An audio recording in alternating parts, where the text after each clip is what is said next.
পুরীর জগন্নাথ মন্দির, দেশ বিদেশ থেকে ভক্তরা সারা বছরই প্রায় ভিড় করেন প্রভু জগন্নাথের দর্শন ও পুজো দেওয়ার জন্য। আর এই দেবতার দর্শন ও পুজো দেওয়ার জন্য ঘন্টার পর ঘন্টা দাঁড়িয়েও থাকতে হয় ভক্তদের। তবে আর অপেক্ষা নয়, জানা যাচ্ছে পুণ্যার্থীদের এই যন্ত্রণা লাঘব করার জন্য বিশেষ ভাবনা চিন্তা করছে পুরীর জগন্নাথ মন্দির কর্তৃপক্ষ। জানা যাচ্ছে একটি নতুন মোবাইল অ্যাপ আনতে চলেছে কর্তৃপক্ষ। এই অ্যাপের মাধ্যমে অনলাইনে নির্দিষ্ট স্লট বুক করে ফেলতে পারবেন দর্শনার্থীরা। পরে স্লট বুক হয়ে গেলে সেই নির্দিষ্ট সময় মন্দিরে পৌঁছে কোনো রকম ভিড়ভাট্টা ছাড়াই জগন্নাথ দেবকে দর্শন ও পুজোও দিতে পারবেন তারা। রথযাত্রার আর মাত্র কটা দিন বাকি, তার আগে এই ধরনের খবরে রীতিমতো শোরগোল পড়ে গিয়েছে ভক্তদের মধ্যে। এই মুহূর্তে জগন্নাথ মন্দিরে যাকে বলে শেষ মুহূর্তের প্রস্তুতি চলছে। রথ নির্মাণের কাজও কিন্তু একেবারে শেষের মুখে। পুরীর মন্দিরের দরজা এখনো বন্ধ ভক্তদের জন্য। স্নান যাত্রার পর অন্তরালে রয়েছেন জগন্নাথ দেব, বলরাম এবং সুভদ্রা। আগামী 7 জুলাই রথযাত্রার দিন ভক্তদের দর্শন দেবেন জগন্নাথ দেব। সেই দিনটির জন্য ভক্তরা অধীর আগ্রহে রয়েছে। এবার অন্যান্য বারের মতো রথযাত্রায় ভক্ত সমাগম ভালোই হবে বলে মনে করছে মন্দির কর্তৃপক্ষ।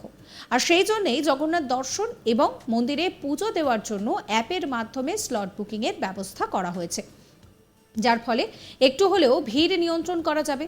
যার ফলে পুরীর মন্দিরে ঢুকতে গেলে এবার কিন্তু নির্দিষ্ট স্লটেই যেতে হবে দর্শনার্থীদের। মন্দিরের 4টি গেট দিয়েই নির্দিষ্ট স্লটে দর্শনার্থীরা ঢুকতে পারবেন।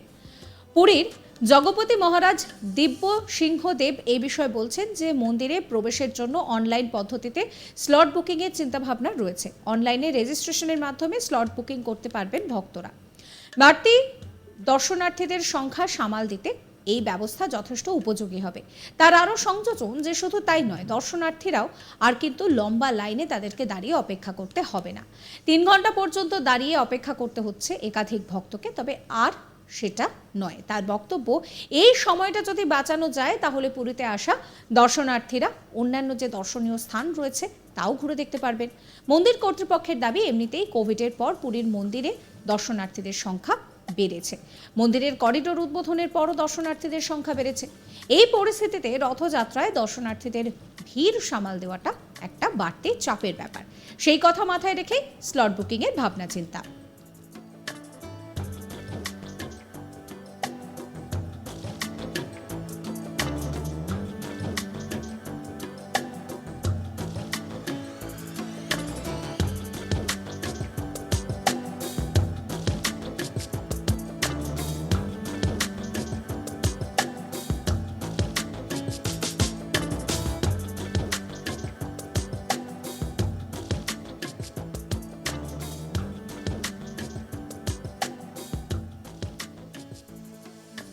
পুরীর জগন্নাথ মন্দির, দেশ বিদেশ থেকে সারা বছরে ভক্তরা এখানে ভিড় করেন, কিন্তু রথযাত্রায় সেই ভিড়টা আরও বেশি হয়।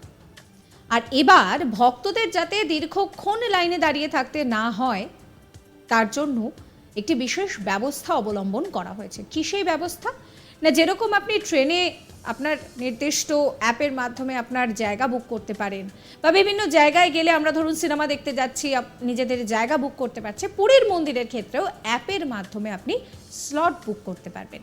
এতে করে ভিড়ে 3 ঘন্টা লাইনে দাঁড়িয়ে থাকা যেরকম কমবে, পাশাপাশি আরও যে দর্শনীয় স্থানগুলো রয়েছে সেগুলোও ঘুরে দেখা সম্ভব হবে।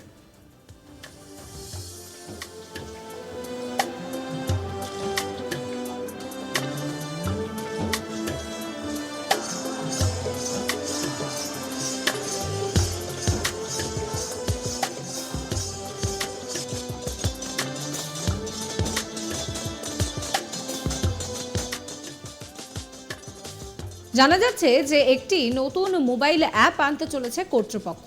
এই অ্যাপের মাধ্যমে অনলাইনেই নির্দিষ্ট স্লট বুক করে ফেলতে পারবেন দর্শনার্থীরা। পরে স্লট বুক হয়ে গেলে সেই নির্দিষ্ট সময়ে মন্দিরে পৌঁছে কোনো রকম ভিড়ভাট্টা ছাড়াই জগন্নাথ দর্শন ও পুজো দিতে পারবেন দর্শনার্থীরা। রথযাত্রার তো আর মাত্র কটা দিন বাকি, তার ঠিক আগে রীতিমতন এই খবরে শোরগোল পড়ে গিয়েছে।